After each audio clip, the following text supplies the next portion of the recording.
রাহমাতুল্লাহি ওয়া বারাকাতু। এই যে দেখো না বাইরে বুবুরা আমি কি রান্না করতেছি। এই যে দেখো আমার ভাত, আর এই যে দেখো আমি মুরগি ভাজা করে রাখছি। এই যে আমার গরম পানি ফুটতেছে, আর এখানে আমি পেঁয়াজ, মরিচ, টমেটো, রসুন এডি দিয়া তোমার ভাজা ভাজা করতেছি। তো এর ভিতরে দেবো তোমার এই যে দেখো সব পদের মশলা এখানে আছে। মশলাটা এখানে দিয়ে দিলাম। বিসমিল্লাহির রহমানির রহিম। এই যে দেখো দিয়ে দিলাম। তারপরে এর ভিতরে দিয়ে দেব একটু গরম পানি। শুকনো মরিচ কিন্তু খাই না, শুধু হলুদ আর কাঁচামরিচ। এই যে দেখো বিসমিল্লাহির রহমানির রহিম। এই যে গরম পানি দিয়ে দিলাম, হয়ে গেল, দেখছো হয়ে গেছে।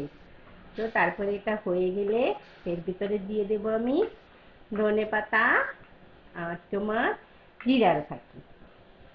ওকে, এই যে দেখো আমার মুরগি আমি ভাজা ভাজা ভাজা করে রেখেছি। এটা হয়ে গেলে এটার ভিতরে দিয়ে দেব। তো রসুন গুঁড়ি আনামানান দিয়ে দিচ্ছি, এগুলি গলে যাবে, গলে গেলে খুব ভালো লাগে। ঠিক আছে, এই যে দেখেছো আমি দিয়ে দিচ্ছি পানি। ব্যাস, এখন এর ভিতরে দিয়ে দেব মুরগিটা। ওকে, তো ভালো থাকবে, সুস্থ থাকবে, নিজের প্রতি খেয়াল রাখবে। আল্লাহ হাফেজ।